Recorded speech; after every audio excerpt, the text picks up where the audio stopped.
Hey, welcome to our 20th episode of This Week at Skye. Phil, good to see you. Good to see you, Ashley. Ready to celebrate. Yeah. 20 let's recordings. go. Can you believe it? Yeah, I know. It's good. I'm It's excited. really good. Had MDRT Lunch and Learn last week. Yes. And had Peter Stathis come up and say, I know I should know your name, but I've been seeing you on recordings heaps. I was like, He didn't know your "Wow." name. Yeah. We introduce you every time. We put Hi, names. I'm Ash. Yeah. Oh my goodness, But yeah. Peter. Come on, Mr. Insurance. Yeah, that was pretty cool. That's all right. Yeah. Here's some feedback. People are watching it. Yeah. Yeah. No, that's good. MDRT Lunch and Learn was great. There was an amazing panel session. Incredible panel. Yeah, it was- Fantastic. Don't know where they found the talent. Such incredible hair. Yeah. So Phil was on the panel. Yes, I was. And yeah, with Yiannis from Bonjoro. Yes. Yeah. It was a great session. So we started with having Marshall from Ascender running a little bit of a CPD session for us, discussing TPD related things. You know, the thing I like most about Marshall's stuff is he always gives some really good stats. Stats are incredible. And I wrote them down and I don't have them in front of me. I wish Yeah, I I did. just realised the same thing. Yeah, but he always gives some good stats. I always like good data. So well done, Marshall. The Ascender presentations, I always really like the layout of all of the data. Yeah. Yeah. Always brilliant. And then heard a little bit about MDRT from Paul Milburn, and then panel session with you. Marshall was Q&A MC. I don't know. Yeah. Running the Whatever you call panel. it, yeah. Anything you learn about Skye. Because I waffle on a lot, but sometimes I don't waffle on with the team and I talk about Skye. Is there anything that I said that you're like, well, that's not true, or... No, I do remember hearing you say one thing, go, oh, I haven't heard that before, but that was on Tuesday and I've already forgotten. We're 6 days away, so yeah. But yeah, it was a good session and nice and interactive too. Yes. Lots of questions from the crowd. Yeah, it was good. It was a great session. Having a lot of people, doing risk predominantly in the room. Yeah, so yeah, it was a good session. Yeah. If I don't say so myself. But Marshall did a great job. You only made up a small portion of it. Exactly, yes. I wasn't the star of the show. Marshall was. Yes. And then we had some pizza in the office on Friday. Yes. Pete's been talking about this pizza oven that he's going to buy. Goza? What is it? Gozney pizza oven. Yeah. He brought it in and made pizza for all of us. Yeah. I've never seen so many dough balls from just one guy. It was crazy. Yes, it was very good. Well done, Peter. Great job. Really good pizza. Yeah. we should have done an impromptu rating. Oh my goodness, that is a missed opportunity. That? There's piece in the fridge. Okay, cold 3-day-old piece of pizza. Some might say that's when the pizza's best. Okay, I wouldn't. I would say straight out of the oven was when it was best. So it was very good. Good week. This week we have last week. When did we release our report? Look, we create it and it takes a long time to put it all together, but we sent it out to the insurance companies last week. Yeah. So for a little bit of a backstory, explain what I'm talking about. At Skye here, we release an annual report. So prior to the end of financial year, we get everyone at Skye to fill in a form that ranks the insurers. So based off of your experience with them, everyone in the team does it. So we got a team of about 60 people these days, and you're based off of your experience. So if you're just in underwriting, you're just talking about your experience with them from an underwriting perspective. For me, covers everything a little bit more broadly. Yeah. Paraplanners, they're looking at it from their perspective, the quoting software, all of that sort of thing. And then all of that data gets collated and put into about a 50-page report. It's quite incredible. Yeah. And I don't know, I don't think anyone else is creating that sort of data based off of their real life experience. Yeah, what I hear is no one else is giving the insurance companies this feedback. Yeah. And I guess the reason it started is because insurance companies, the way I view it is they always kind of placate to the noisy minority. If you're the loudest, then the BDMs will hear you. But they also, if they hear one, thing, noisy thing, then they're not going to, escalate it up to the executive team to actually do anything about it. The reason we did it is because we wanted to kind of just get a broad view from our business, not just me whinging about the things that impact me, but everyone in the business. So we can kind of have a meaningful conversation with our insurance partners about, hey, this is where you're underperforming in terms of, your quoting software's, not very good. Instead of I'm sure the BDMs would hear it all the time. Sometimes BDMs, their job is literally just get people whinging punching to you. bag. Yeah, become a punching bag, which is, unfortunate. But yeah, the purpose of it is to go, hey, these are some bigger concerns, and this is where you rate against other insurance companies. Yeah, we do the report, we survey everyone, so we can kind of give them feedback. One thing that we are doing different next year is we're doing more regular surveys, so which is annoying for everyone in the team. Yes. But it means it removes some data. recency bias. So one of the things that, if your BDM, if we've had a new BDM start in the last 3 months at the end of the financial year, maybe your experience with them, you haven't met them as much, or you don't know how they're performing. And so you're going to maybe rank them a little bit lower, even though the BDM, prior to that was amazing. And so same with if you have one bad application, then it may completely taint a team member's kind of viewpoint. We try and say, hey, take a 12-month view of your opinion, but it's we're human beings. People. So we've got a very hard thing to do. I can't even remember what we were talking about last week. Yes, exactly. And so that's hopefully in future years it's going to be even more meaningful to be like, hey, this is a real ranking of our view over the 12 months, and we can actually start to track it and go, hey, in the first 6 months it was amazing, and then it's really dropped off, or vice versa. Yeah. So it's good data. What did we learn this year? So we have some winners and losers, but you know what? We're not going to talk about the losers on a video, but we've got some winners. So we have 8 categories. Yeah, 8 different categories we asked the team to survey or to give us their opinion. We've kind of broken it up to 3 things. So 3 things is our relationship with the BDM and their responsiveness and how helpful they are. The underwriting relationship, which arguably in my view is the most important. We love you, all the BDMs and all the state managers, but the underwriters are the most important. And then, overall ease of working with the company. So our BDM, number 1 BDM is Bill Zakos. Sporty Bill. From PPS. And it wasn't because he beat us at table tennis. That actually arguably brought him down a notch, beating everyone from Skye. Embarrassing. Embarrassed us. But so Bill was our number 1 BDM ranked. The next for underwriting was PPS again. So our dedicated underwriter, and I mean, they've got a team of underwriters there, but David's our dedicated underwriter there. So he was our rated number 1, and underwriting is like our pre-assessments in terms of speed of delivery, the terms that they provide us. Could you argue that PPS have a slight advantage with the smaller pool that they can pre-assess, so things might be a bit quicker for them? Well, yes, you could, but they pre-assess all of our clients, even if they're not eligible, which is really good because David will come back and say, actually, they're not eligible for us. And so a lot of insurance companies would say, well, don't send us Why that. are you sending it? Just save us time. But the closer relationship we have with our underwriters, they understand that what our process is and what works for us. And so the other thing is underwriters' willingness to discuss terms and provide additional requirements as well, which again, PPS was ranked number 1 for that. And then the best overall in terms of ease of doing business. So things that factor in is like the quoting software, ease of application submissions, new business administration responses. Number 1 is NEOS.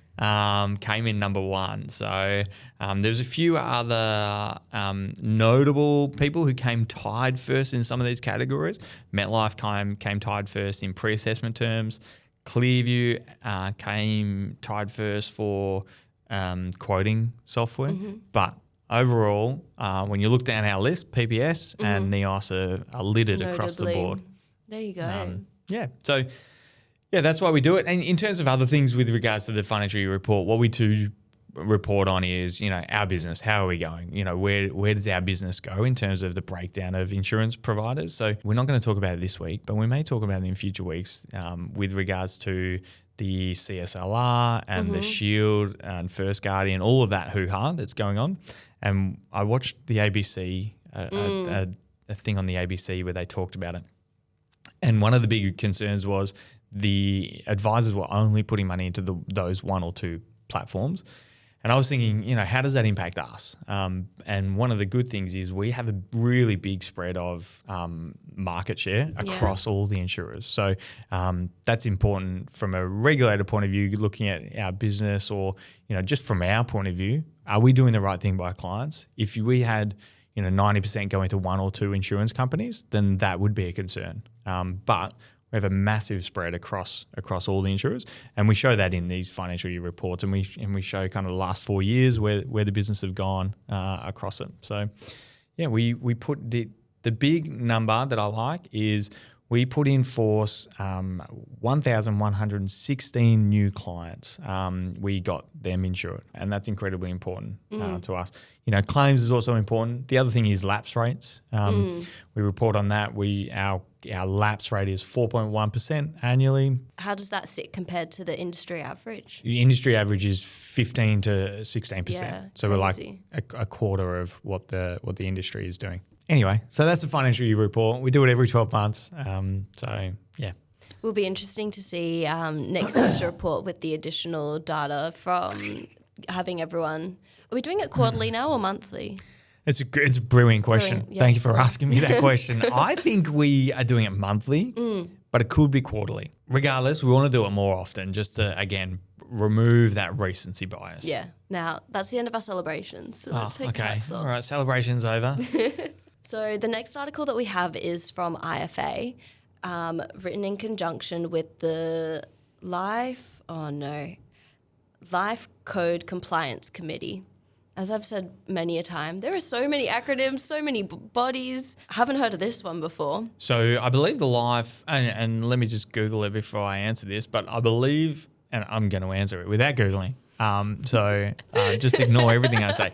But I'm pretty sure this is the Life, CALI, Council of Australian Life Insurance, CALI? What is it? Council of Australian Life Insurers. Yeah. There we go, CALI. Yeah, good. I did say it right. So it's that group, but they've got a code of practice. And so the committee is making sure our insurers adhering to that code of practice. Yeah, gotcha. Yes, because the code of practice is only as good as if it's implemented and used. Yeah, gotcha. All right, so we got there, and I will Google after the fact, and you won't see any of this if I'm wrong. So they have written a report having a look into how the code of practice is being utilised around mental health in general. What they're discussing in this report is just around our insurers being too general in their underwriting practices when it comes to mental health. Are they doing sufficient investigations when someone says that they have experienced XYZ symptoms for their mental health? Should there be more reports that they're getting? What does that side of things look like compared to other health situations that would be disclosed? And then more so, do the insurers have sufficient data around specific mental health conditions for them to make their discernment on if they're going to be applying a mental health exclusion or decline, or what are the mechanisms they have access to? They said of 48 different conditions, the guidelines were resulting in 46 of them being a mental health exclusion, as opposed to, I guess, reading into it, maybe they're suggesting there should be other mechanisms in place. Maybe they should be looking at what that person's actual symptoms are. Wasn't too clear in the IFA article. I didn't go and read the actual report at this point in time. But yeah, one of the lines from the article, they were saying, with the right amount of data, the insurer can get a clearer picture on the mental health disclosure, and the disclosure can be more transparent and fair. Do you think that mental health exclusions are being treated fairly, for a hot take? Yeah, so I mean, there's a few things here. This report, I did click on it, and it did say like importance on better data. that I do believe insurers do have a pretty good understanding of data, but nowhere near what it should be. I think mental health in general, in the whole industry and then beyond that, the data isn't sufficient or specific enough. Well, but I mean, this is super basic. In this report, it says no insurer could tell us how often mental health disclosures led to a decline cover, standard rates acceptance, or alternative terms beyond exclusions, which is kind of wild to me that they wouldn't have this got disclosed and then this many people. I feel like we could produce we have that better data in our business. And this is what's sometimes crazy to me is like these insurance companies, it's an 18 billion. I was telling the associates this week, like it's an $18 billion industry and it still feels like it's run off Excel spreadsheets. Insurers do not have sufficient data. There are some that are better than others. Certainly. Now, to be fair, this report, what is the obligation for the insurers to provide this to this code of practice? The committee may not be an obligation to provide that reporting. So they may have just said, we don't have the time or capacity to provide you that data. I don't know. But my hot take is I actually think mental health is, given the claims experiences that all insurers are having, they're making very generalised, blanket rules. My view is actually there's so many other things in life insurance that is actually more blanket rule than mental health. Like things like family history of cancer. Mm-hmm. Like if your mum had cancer at a certain age, then you would have an exclusion automatically, regardless of anything else. Yeah, they don't get any reports. They don't look at if you've done genetic testing. Yeah, and even if you've done genetic testing and you don't have the BRCA gene, then they will still put an exclusion on, based on family history. So there are some other things that it just feels like, oh, is that actually reasonable or fair? And I know mental health is this big thing at the moment. There's, every 9 out of every 10 clients have a mental health exclusion. That's what it feels like for us. But there are other things that I would be tackling more to go, actually, let's dial in on these condition or these things a bit more. And the other thing is, at the end of the day, mental health is so difficult for insurers to determine. And there is a commercial reality of how much, like, if you've had mental health symptoms or treatment, does the insurer go and get a report? Most of the time they do. But then if the report doesn't provide enough details or enough information, like how do they get more information? Do the insurers start to say, okay, well, every time someone has any symptoms or treatments, we want to get a psychologist, get them in front of our psychologist to analyse, their capacity because we'll dial in on the individual a bit better. Imagine that. And that would be crazy. I don't think people would want that. Oh, no, of course not. Well, I mean, I wouldn't. You wouldn't want to have to go and see the insurer's psychologist, or people would not like that. No, but that's kind of the only mechanism an insurer has to really dial into, assessing one's individual circumstances a bit better. So some of these things, sometimes it does feel a little bit unworkable, like creating a report to say they're not doing good enough. Well, what's the actual solution? That's what I was thinking, because we're also in an environment where mental health is making up the largest proportion of TPD claims. It is from a business feasibility side of things. Mental health is a big situation that needs to be addressed. So by saying that mental health exclusions are being applied too broadly, that's not really going to assist in the other issue that the industry is experiencing. And also the other thing is underwriting terms 10 years ago were much more generous when it came to mental health, and they're the ones that are now claiming on the policies. And so the insurers are going, based on the nature of these policies, they can never change it in the future. So they're going to be much more strict on it, because at the end of the day, and we hear this all the time, I mean, like, we have clients telling us that the insurance company is discriminating against them, and that's actually against their human rights. And every time someone does their own research and send us these articles telling us why we're wrong or the insurers are wrong, it does mention that the insurers have a exemption under the anti-discrimination laws to say as long as there is evidence to justify the discrimination, they can discriminate. And that's what insurance is. If you're a female versus a male, you're getting priced differently. That's inherently 'Cause discrimination. they have the data to say Yeah, so. yeah, exactly. So I don't know if this report's actually going to solve any problems, but yeah, because the insurers just look at it and go, well, it's costing us a crazy amount of money. What would you like us to do? Yeah, exactly. So anyway, I actually don't know where this Life Code Compliance Committee is from, but because I tried to Google it as we were talking, but I'll work it out after to the look fact. afterwards. Yeah. And then the other interesting thing is TAL have just released, or they're going to be doing a trial program of a virtual reality tool that can be utilised to help young people, get back into the workforce after being out because of mental health. Just thought that was an interesting tie-in. Interesting to see that an insurer is trying to find a solution, innovate, I suppose, in a different tool to help people get back into the workforce after experiencing mental health symptoms that have caused them to be out of the workplace. You saw the video. Did you watch the video of it? Yeah. Yeah. Like, it's interesting. And they psychologists are using virtual reality in terms of treatment at the moment. And they were talking about that. Okay, how do we use it? If we're using it in treatment, can we use it to get people more comfortable with going back to work, which I guess makes sense. I mean, my initial reaction was pretty negative. I was like, well, they're just kind of going to be telling these people who are on mental health claims to toughen up. You just need like a computer to, you just play computer games to then fix your mental health condition. It feels a little disrespectful. Whereas I had a more softer approach to it. I thought, oh, they're clearly offering an alternative solution. If someone's been struggling, they haven't found a solution that's worked for them, well, hey, here's another avenue you can try. And then after my initial cynicism, I then decided to actually think a bit more critically about it. And, the one thing that is great about insurance companies is people feel like the insurance companies are pushing me back to work so they don't need to pay me. I think we've talked about this before. The one great thing about personal insurance is the insurance companies are the only people financially aligned with you getting back to work. And getting back to work is actually in your best health interest. So working is actually good for one's health.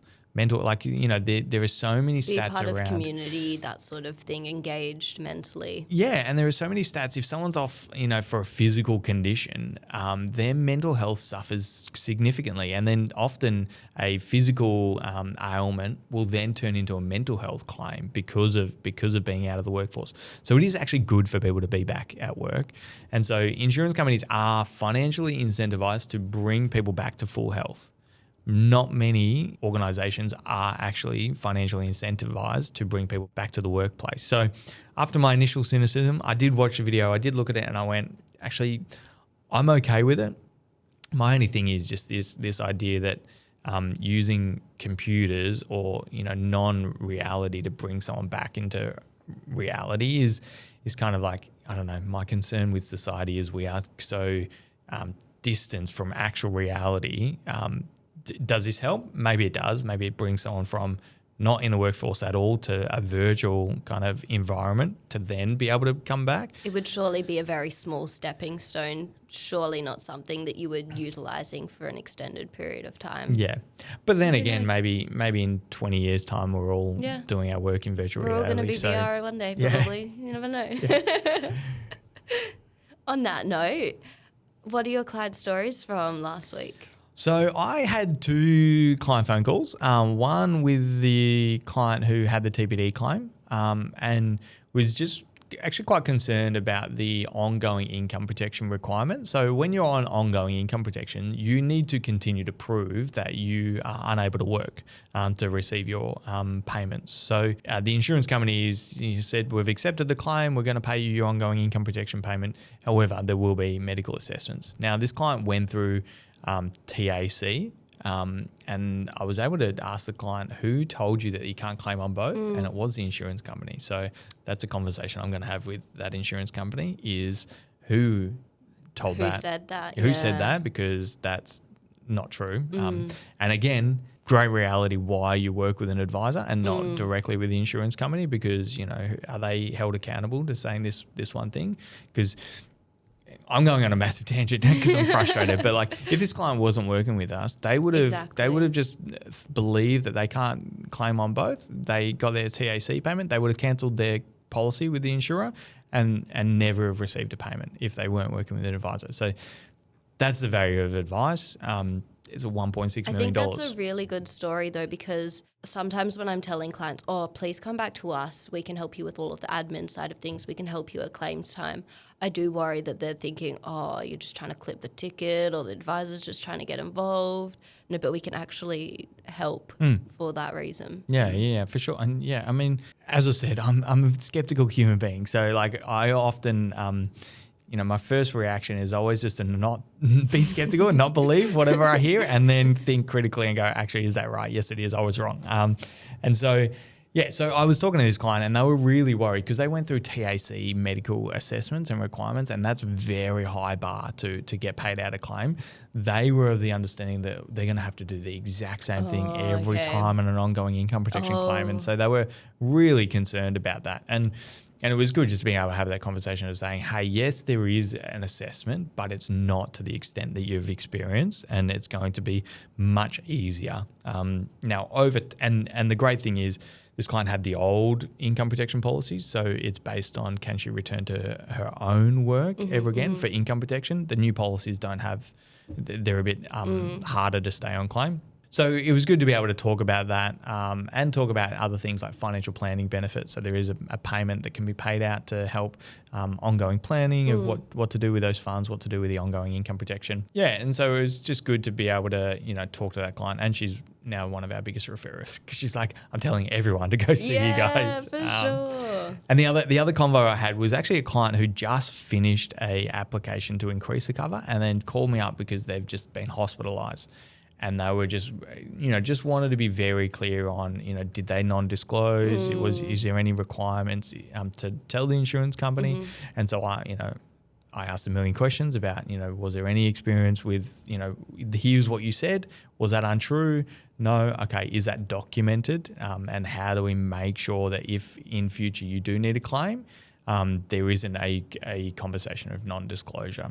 So just reiterating with the client that you had a duty to take reasonable care when you answered these questions. If you answered correctly, let's try and document it because it is a little bit murkier kind of reason why they were in hospital. I just said, let's try and get evidence because in the future, if the insurance company does question it and does say, well, actually, I don't believe those answers, how do we prove that? And because the onus of proof is onto the client in that case. So, two difficult conversations. Yeah, important calls nonetheless. Yeah. This week we were chatting with a client who, again, has gotten to the application stage. The insurer have come back with the final terms, and initially they differed to what we were expecting from when we pre-assessed with the insurer. So at that point in time, the client had disclosed situational stress from a couple of years ago. The insurer came back and said, no worries, no exclusions, standard rates. Through the application process, the insurer then decided they were going to apply a mental health exclusion. Now, nothing had actually changed between the client's disclosure. The medical report obtained didn't really provide any evidence from our perspective to justify that mental health exclusion. So we got on the phone with them and were able to get that mental health exclusion removed. And the client now has cover with standard rates. So great job. Outcome. Great outcome. In my mind, how annoying is that for us to have to do that work? Bit of a waste of time, but good outcome for the client in the end. Again, I'm not big on doing the razzle dazzle and saying everyone needs to come to Skye, but it is a great example of why working with a specialist advice firm is important because, you've got experience, working with, heaps of clients in this situation. You've got other advisors around you where you can go, hey, am I right to argue this? And advisor may be like, yeah, I've had this case, here's the example, and you can bring it to the insurer. So great outcome, well done. Yeah, on that note, I had a client, an initial phone call recently where she said, I think I'm just going to go back to my accountant. They have an advice firm attached to them. Since you're going to charge a little bit of a fee, I'd rather not. I was just thinking, probably not the best choice, but okay, you do you. Yeah. And that's it. Everyone's an adult. They can choose to do that, but this is why we believe in specialising in insurance is important and working with a specialist is important. Yeah, definitely. Skye team's ready, forks in hand. Force in hand. Ashes baking. takes the stand. All right, Ash Bacon Corner. What have we got today? Ash, wait, who's our guest today? Exactly. You're missing a very important introduction here. We have a new guest, a new team member, Emily Cole. Yes. I said to someone the other day, formerly Gozney, maybe I said it to Kate, my wife, and she's like, "Oh, did she have a divorce?" And so formerly Gozney, which is your maiden name, but you kept it while you're working in a big corporate. Yes, that's it, exactly. And now I just thought I'd hide in plain sight. Now you're Cole. Very effective. So welcome to the Bacon Corner. What do we have today? We have Icelandic syrup cookies. Icelandic syrup cookies. And so I put them up on my Instagram and I said to people, I bet you're not going to guess what flavour they are because, Phil, what do they look like? They look like gingerbread cookies. Yeah. And I hate gingerbread cookies. Cinnamon. Cinnamon. and Okay. syrup. All right. You get to choose which one as a guess. Wiggling them's going to make them taste As a different. guess? Yeah, Ooh. okay. This one. Ooh, Yeah, that was okay. crispier on the bottom. I'm going to look at the Take bottom. a actually. crispier on the bottom Yeah, one. that's what. Yeah. Okay. All right, Ash, you go. So, how we do this is we taste and we give it a ranking out of 10. Okay. Just on the taste? Well, Whatever you want. everything, whatever you give it a number, Yep. go for it. As you're tasting, I'll explain. Everyone that comes on has their own ranking metrics. And so whatever you say, it goes. You can justify it as much or as little as you like. For example, Iz came on and she said, oh, it's a 10 out of 10. And then proceeded to talk about other things that were better. And I told her off. So that got picked apart. And I said, you cannot give something a 10 if something else is better. Meanwhile, Trent comes on and he goes, so the maximum a shortbread can be is a 5. So this is going to be a 3. You know? What am I tasting in here? Yeah. Cinnamon. Anything else? Brown sugar, golden syrup. Something's a little Butter. spicy. Is that the That's cinnamon? just the cinnamon. There's a lot of cinnamon there. It is a lot of cinnamon. Yeah, okay. It's a kicking. So on the scale of 10 being the most spicy Phil's ever had and this where are we putting the spice level? Spicy, it just kicks. Because I don't think it's spicy. No, it's not spicy. The cinnamon is Spiced, as in like yeah. ginger spice. Yeah, it's cinnamon. just giving me a kick. It was like back when I was young and irresponsible, we did the cinnamon spoon thingy. And so it kind of feels it's giving me cinnamon spoon vibe. What is a cinnamon spoon You thing? have a teaspoon full of cinnamon and people died from it. And From so, inhaling cinnamon. yeah, it's not The good. challenge Don't do was it. to just, anyway, So you put it in your mouth and you try not to like cough it out. Yeah, right. Yeah, don't do it. No, yeah. But anyway, give us a number. Well, I, like Phil, don't like gingerbread either. But if somebody handed this to me and said, here's like a holiday biscuit, I wouldn't knock it back.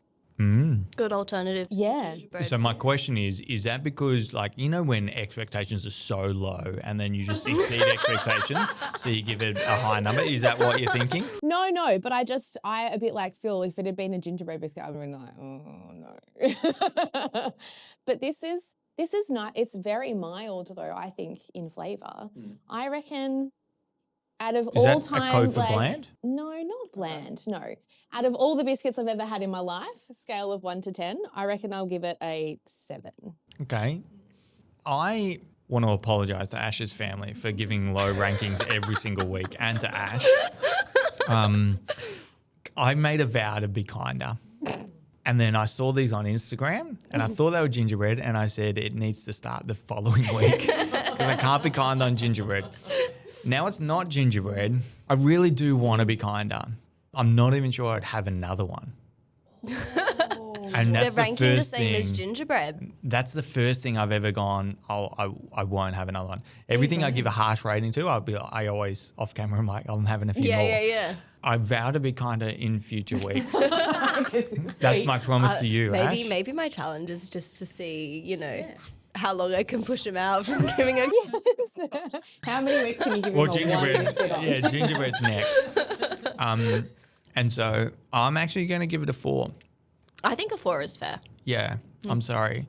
And next week my little one's going to be baking, and I'm not going to be. I will be fair. Yeah. Okay. No. And she may cry, but but it depends. Maybe I'll probably be too much of a sook. But I thank you for baking. I appreciate you, but yeah, it's too spicy. There you go.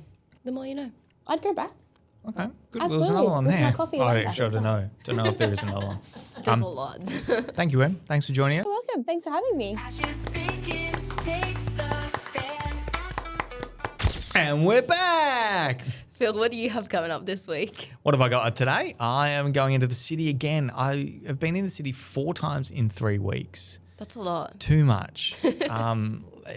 Anyway, so I'm in the city. What's the point in the office in Greensboro if you're all this time in the city? I know. Yeah, everyone comes out of the city to come here, and I'm going into the city. So I got a FAAA grand final lunch. There's going to be over 800 people there.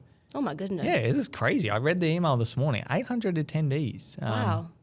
So there's some like ex-footy stars who are going to be talking, and I am the least footy guy in this office. So going there to network and connect with other advisors, but the content I'm not going to be super wrapped with. Next week I'll find out what you learned. To be honest, I don't know if there's much actual like professional development. I think they're just going to be talking about footy in the grand final and how excited we are. Like Cool. I don't even know who's playing. I think is it As Geelong? Azari Is said, Geelong Brisbane playing? Broncos. Geelong, Brisbane, yeah. Azaria is my type of people because I know a little bit more than Azaria, but only slightly because Azaria so confidently said, I know the Brisbane team. Of course I do. It's the Sorry, Brisbane Azaria. Broncos. Everyone, all 60 people in the business had a giggle at her. Actually, not 60 people because half the people didn't know that. Yeah, the 15 of us yeah. from Australia that have some idea, Yeah. just a little bit, but yeah. So that's what I've got. The other things is we've got staff reviews. And so having those staff reviews, having those conversations with the people who report to me. And we've got a staff dinner. A few weeks ago, Kate's like, oh, there's so many people in the office I don't know. Like, we've got to have them over for dinner. Oh. And then we started inviting people and I realised, how are we going to fit everyone in? I have been wondering the same thing. Yeah, we'll make it work. Wait and see. We're literally going to get a trestle table to extend our dinner table. But so we've got 12 team members or something. I originally said, shall I break it up, invite half? But then it's like, then you got to communicate to half the team. And who have you decided which half is in which half? So I just invited anyone who was in the office at particular days. I invited, and so we've got a whole bunch of people coming Have to dinner. fun. It'll be good. What have you got? For me, I'm going to be tuning into an Ascender webinar. They're going to be talking about the future of TPD, which is a very hot topic at the moment, particularly around Is our Marshall mental presenting that? health. Of course. You're going to be sick of Marshall's voice soon. I'm trying to find out what the limit is. Yeah. How much Marshall is too much Marshall, because they got another webinar, I think, next week as well. So Are you going to go to that one? probably it's 3 in 3 entertaining. weeks is too much. Could be too much. We'll find out. Again, he's a great presenter, one of the best, great stats, as we mentioned, but 3 in 3 weeks. Ugh. Hopefully next week I can bring some stats along to our recording. Yes, yeah, let's do that. Let's bring our notepads down next time. Yeah. And then in terms of content, per usual, we got a Skye Simplifies coming out. Very topical, why do TPD payments take so long? Deep dive with Kelly about pastime exclusions. That will be interesting. I'm interested to hear her speak. And then Mythbusters. The Mythbusters videos are so funny. Every time they come up, I think, who are these idiots doing this? And I realise that the idiots are me You. and Trent and Potty who pushed us into doing and didn't push us. No, I don't think there was any pushing There's no needed. pushing. He did embrace and encourage. Yeah, he enabled. When we come up with stupid ideas, he's an enabler. He's all for it, yeah. And so when we need guardrails, and Peter's not the one to give us the guardrails. No. Yeah. So anyway, so another Mythbuster. Another Mythbuster. That one's going to be talking about income protection. Is it too hard to pay out? I'm never going to get a claim. Which, Seriously, I'm coming back to the whole idea. Every time I look at it, I'm like, why are we doing this? Why are we scientists? But it's about busting myths. That's exactly. why. If you do want to have a watch of that or any of our other content, there's going to be a playlist up on screen. Thanks again for joining, Phil. Thanks, Ash. See you next week. See ya.